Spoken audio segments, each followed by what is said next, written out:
Hi, I am Shaylene Reynolds. I'm a charcoal and watercolor artist here in Dallas, Texas.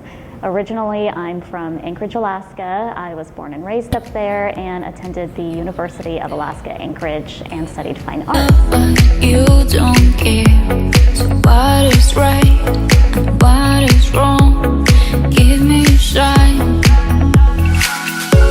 Well, I don't know when you're not there. I give you my love. So right after college, I taught elementary art classes for about a year. I didn't love being a teacher, but I knew I still wanted to do something with art. So shortly after that, I ended up moving to Richmond, Virginia, where I lived for 7 years, and I was a nanny. And while I was a nanny, I got to just work on my art and build up my portfolio and really take the time to figure out what I wanted to do with my artwork and how I was going to make it work.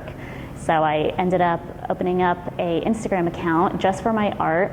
And very shortly after I started to post some of my work, I'd have people message me and ask if it was for sale. And that's when it kind of dawned on me that I could be selling my work through social media, and I wasn't totally reliant on my local market. I could reach people all over the country and all over the world, which was super exciting, but also took a long time for me to learn how to do that and do it well and do it efficiently. It took me a while to figure out how to use Instagram well for art, and luckily back then there weren't a lot of people on the platform. It was still fairly new, so I think that actually helped me a lot because then I wasn't really competing with a ton of other accounts to get attention. And then as people were asking for some of my artwork, if it had already sold, they'd ask me if I had prints available, which I had never made art prints from my original art before.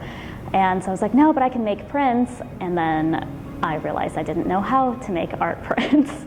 So that was a really, really long process trying to figure out how to make art prints well that I was proud to sell, and I wasn't stressed out every time somebody asked for an art print, because I, in the beginning, wasn't really sure what I was doing. I didn't love the quality, the image wasn't sharp, the color was off, so it would stress me out sending people prints because I figured like, oh my gosh, they're gonna open it and they're not gonna like it, and they're gonna realize that this isn't done well or this isn't right.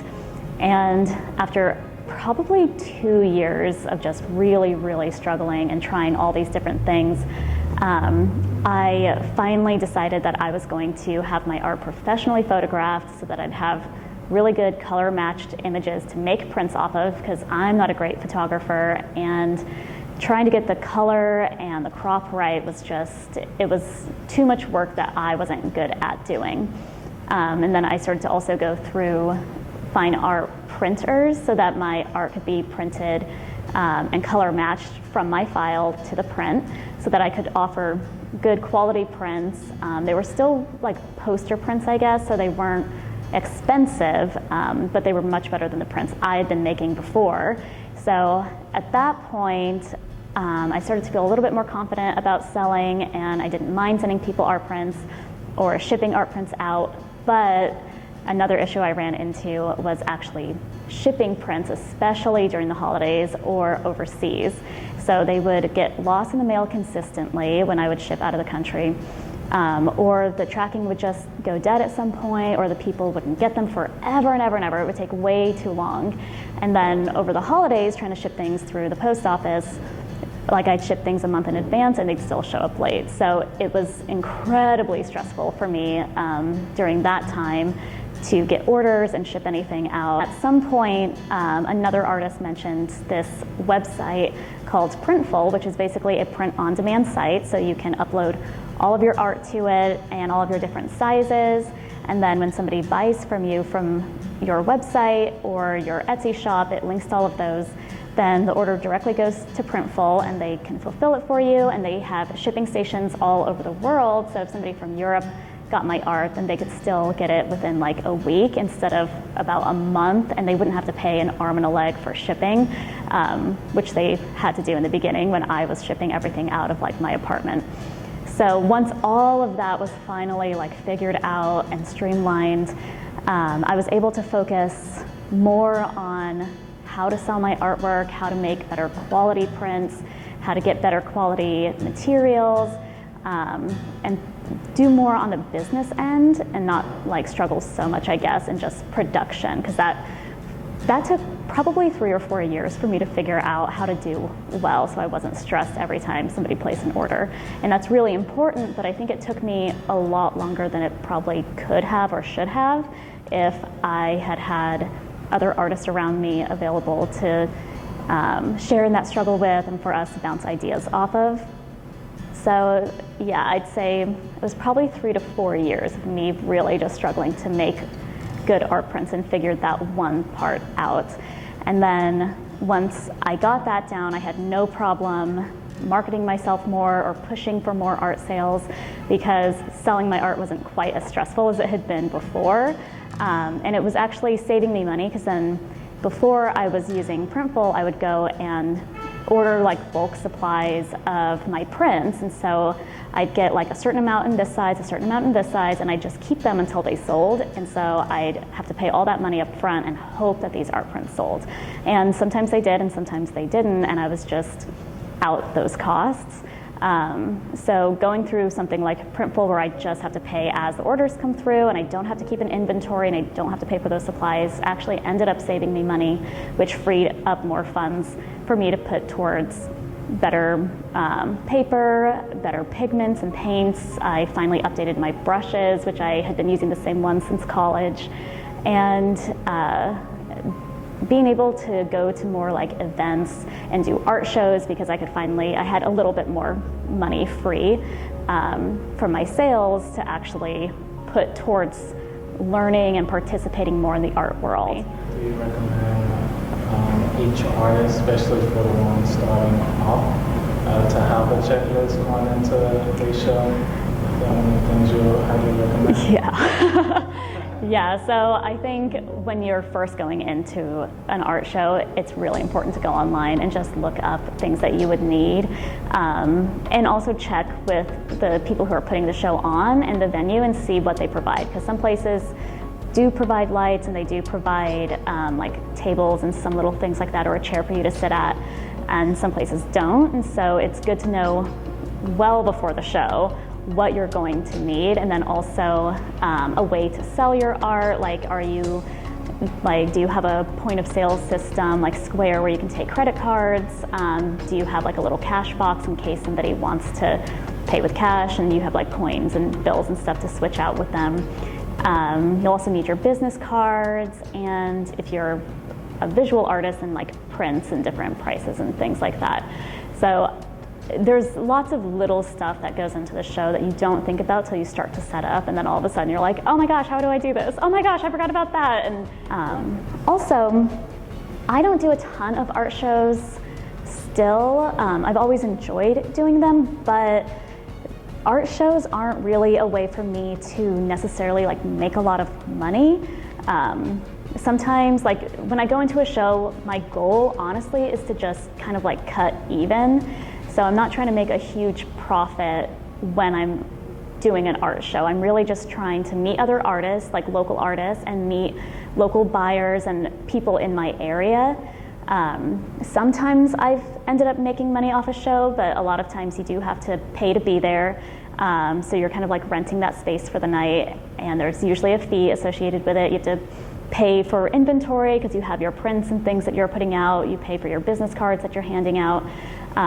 So to me, I know there are artists who make a lot of money doing shows, but for me it's never been something that has brought in a ton of money, but there's still value to doing shows because you do get to meet a lot of local artists, you get to meet a lot of collectors and buyers in your area and just get more involved in your local network. And for a while, that wasn't something that was important to me because, like I said, when I discovered Instagram and I'm like, oh my gosh, I've got the whole world at my fingertips, I just didn't want to focus on my local market because I'm like, that's foolish, because if the local economy is kind of like going slow or going down, then I'm not going to make a lot of sales, and then I'll be competing with all the other artists in my area. So I'm just going to like focus on the whole like global thing. But that is an incredibly wide net to cast, and it takes a really long time to, I think, gain momentum when you're trying to do this thing like globally, because yes, it opens up a much larger market for you, but then there's also a lot more noise and static around you because there's so many people all over the world doing like what you're doing. They're making art and trying to get noticed. So I have actually discovered, since moving to Dallas about 3 years ago, discovered the value of being connected to your local market or your local art scene, like knowing local artists, going to local shows, participating in local shows and events. There really is value to being part of that crowd, because then you can make connections, like real connections with people. And maybe they aren't buying your stuff when they're talking to you at your show, but maybe a year or two down the road or a month down the road, they know somebody who needs some like art for their house and they refer you, or they know of a company or an organization that they think that you'd be a good fit, and they can like give you a little bit of guidance. So I think it's definitely good to be online and be selling globally. I think that helps, but there's tons of benefit to actually making real connections in your local art scene. Just because those people, once they do get to really know you, can guide you and help you, and they start to care about you as a person, because online, we all know people don't treat people like people online. So definitely doing something locally, supporting other local artists, and making those connections can be really, really beneficial to do it. Like, how do I sell art without being obnoxious, and then at the same time, how do I use this account professionally? So like I said, I was reading a lot of marketing books and just watching marketing videos on YouTube, and not just social media marketing, just marketing in general, and definitely realized that you do have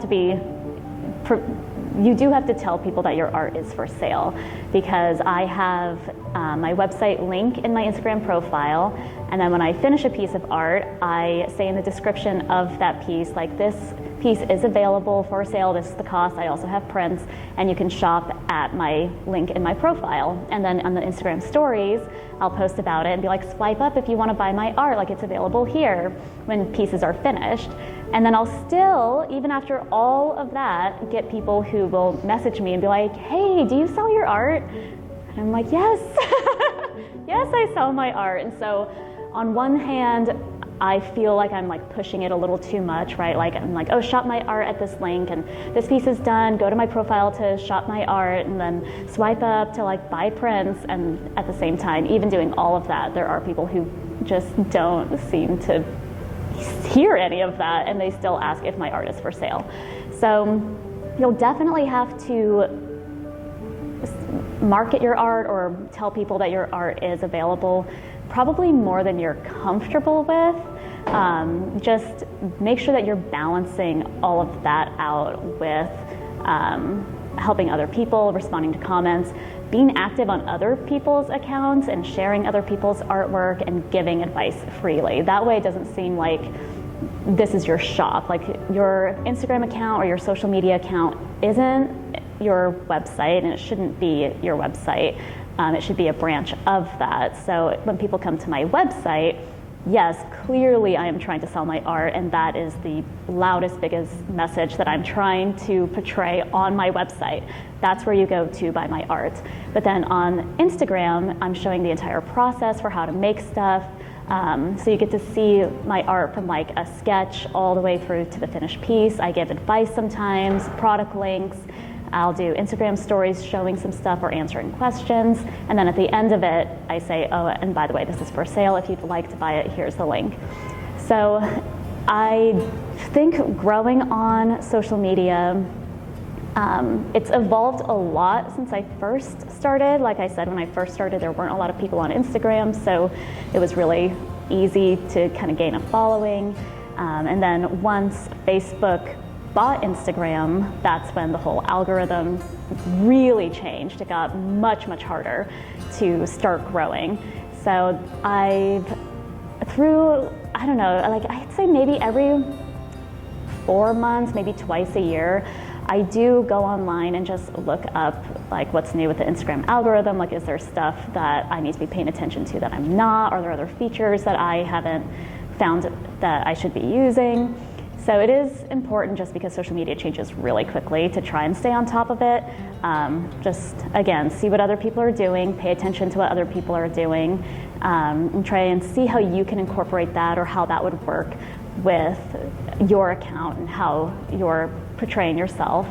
I do think also one of the biggest ways to grow on social media is to interact with other people and to pay attention to other people. I think if you're posting photos and you're using all your hashtags properly and you're location tagging your stuff and doing all the stuff you should be doing, but you never take the time to interact with anybody else, you only want people to come to your Instagram and like and comment on your posts, but you never do that to any other account, people will kind of catch on to that, and they don't feel like you care. Again, it's a social platform, and if you're not being social, they'll just go find another artist who actually will interact with them and talk to them. So reply to all the comments. Don't ever feel like, I don't know, you're above that. Like, anytime somebody leaves a comment, try and reply. I'll even go to their profile sometimes to see, like, are they an artist? What are they up to? Like, who is this person commenting on my art?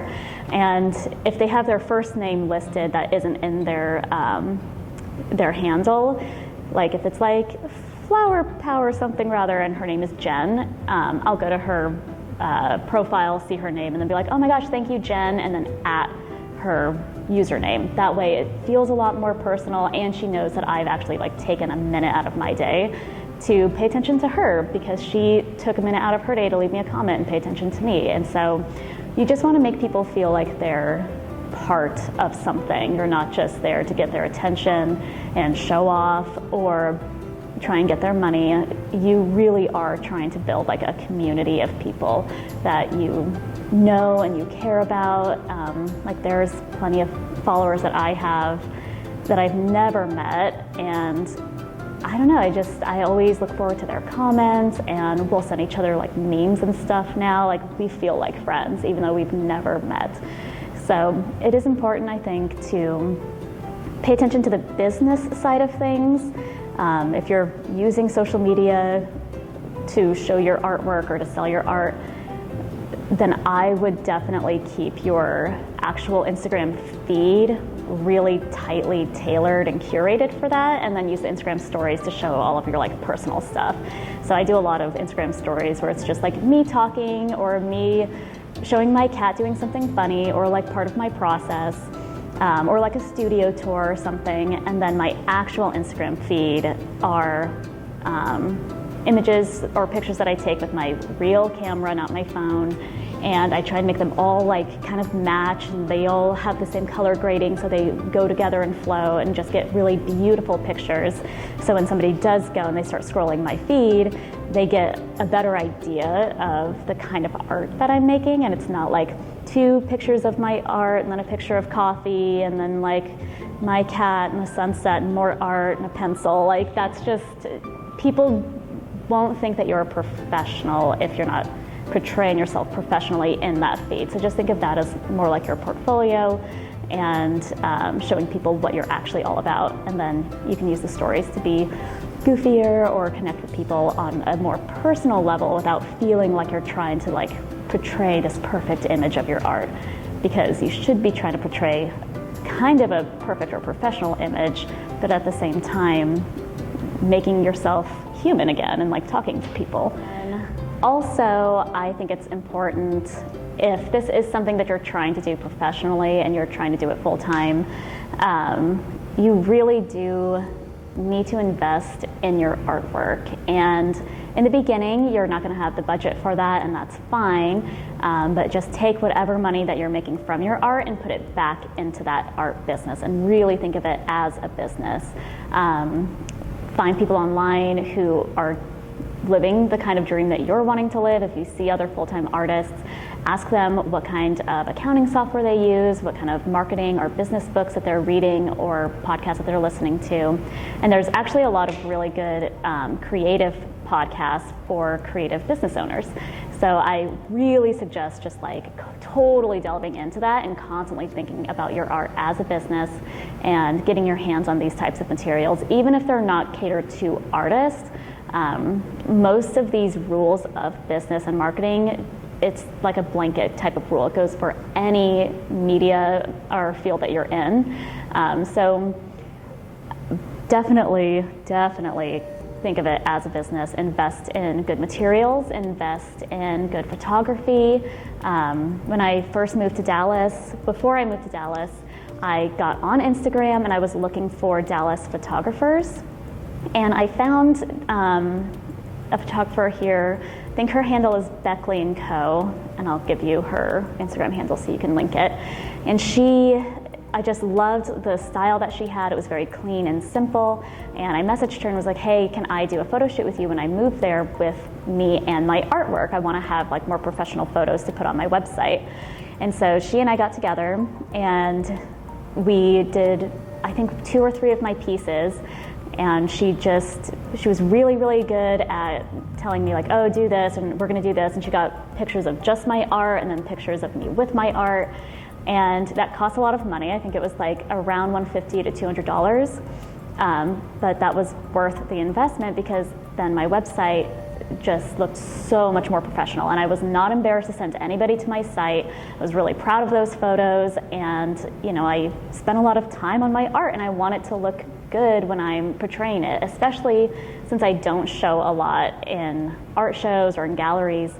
What I'm presenting online has to look professional. So paying for a photographer was definitely a good investment and something that I try and do a couple times a year just to grab some of my pieces and schedule a shoot so that I can keep updated photos on my website. Also investing in like art scans or image captures. Like I said, I'm not a very great photographer, and also even if you go with a photographer, unless they know how to photograph art, you're not always going to get really good files, and they're not going to color match it. So it's hard to make art prints or products if you don't have like a really good file to start from. So I started also taking my art and having it scanned for a while, and now I'm doing the image captures for it. And that's, I think, between $50 and like $150 depending on who you're going through. And again, I do that with every single piece of art, and it's worth it. So if I break down the cost to make my artwork, I think my paper is around $20, and my office supplies, paints, pencils, all of that, probably around $20, and then the image capture is around $100. So by the time I'm done, once I like itemize out the cost of making a piece, I'm at around $200 to $300 just to make a single piece of art. And it's good to know those kinds of numbers because then you can actually price your art and not lose money. And it's also good because back when I first started, I couldn't afford to spend that much money per piece of art. I was just making it and trying to do it as budget friendly as possible, and that's good because that's all I was able to do. But as I was finding these new things or different things that would help the quality of the art and the quality of the prints that I was able to make, and as my budget started to allow, because I paid really close attention to the cost of everything, I knew like, oh, like I've got some extra money. Instead of using that to go buy something that I wanted, I would use that to make my art better, to make my images better online, to make my prints better and the quality of the stuff that I was shipping out better.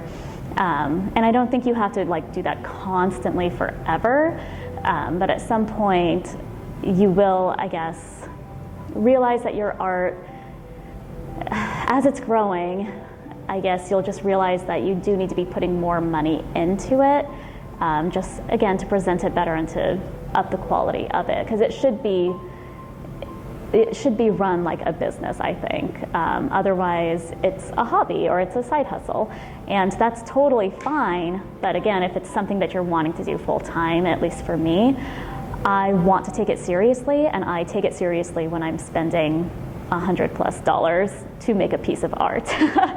So if I didn't have to spend that kind of money, then I probably wouldn't work quite as hard to show good images on social media, or to keep my website updated, or to sell things. I wouldn't need to, because I wouldn't be investing as much. So I think investing in your work is important because it ups the quality, and it also makes you take it more seriously, and it helps you to value it more. So you won't undervalue yourself, and if people are trying to like get you to discount your work, you know you can't discount it. You're like, you have no idea how expensive it was to make this. And that's something that I've really tried to convey to people who are like, oh no, I couldn't afford your art. And I was like, I can't afford my art. Like, I can afford to make it, but then once I try to make a profit, I can't buy my own art. So that's fine. That's why I offer art prints that are really affordable. Like my prints, I think, start at $20 and they stay under $100 for my like poster prints. And that's the kind of art that I personally buy. But then when those people come along and make those comments about my art being overpriced, I feel confident in my prices, and that doesn't hurt my feelings or make me question myself or feel like, oh my gosh, I am overpricing my art, and doubt what I'm doing because I know the cost of making my artwork. I'm like, no, it's not overpriced. It's expensive to make, but if that's not within your budget, I have budget-friendly options. So I think, again, run it like a business, know your costs. If you don't know your costs, then you can't really price your art accordingly, and then you can get to the point where you aren't making enough money from your art to justify the work that you're putting into it. And that was something early on that I had to learn, because it got to a point where I was making art sales and I dreaded it. Like when I saw that I made a sale, I dreaded it because it was so much work, and after all my costs and everything, I wasn't really making any money, and I was working so hard. And so instead of resenting my art or resenting my buyers, I just had to up my prices. And for a little bit, it was uncomfortable, but then it got to the point where I'm like, okay, now when I make a sale, I'm excited about it. I'm willing to like jump in and do the work to like get this thing moving. I'm not sitting there like, no, I made a sale. Like that's such a weird, unhealthy place to be. But at the same time, especially starting out, know your costs, know your value, so that you don't way overprice and then make a sale and be like, oh no, I made a sale, and you feel like yucky and weird and uncomfortable, because again, weird and not a good place to be. So read some business books, read some marketing books, find some creative podcasts, business podcasts online, and yeah, sit down, figure out your numbers, figure out the cost to every little thing, how much you pay for your website, how much you pay for your supplies, the random little bits that go into it. Do you use like an accounting software? Add all of that up and try and break it down per month or per piece if you can. And then take that, oh, and don't forget about like taxes also. Figure out your taxes, and then take all of that and see what you need to be charging for your artwork. That way you can feel confident in selling your work, you can feel really confident in showing it, and you can be excited to push sales and actually get people to buy it without feeling like you're either ripping them off or you're not making enough money to like justify the work you're doing. But if you think I'm really smart, no, you can find me online.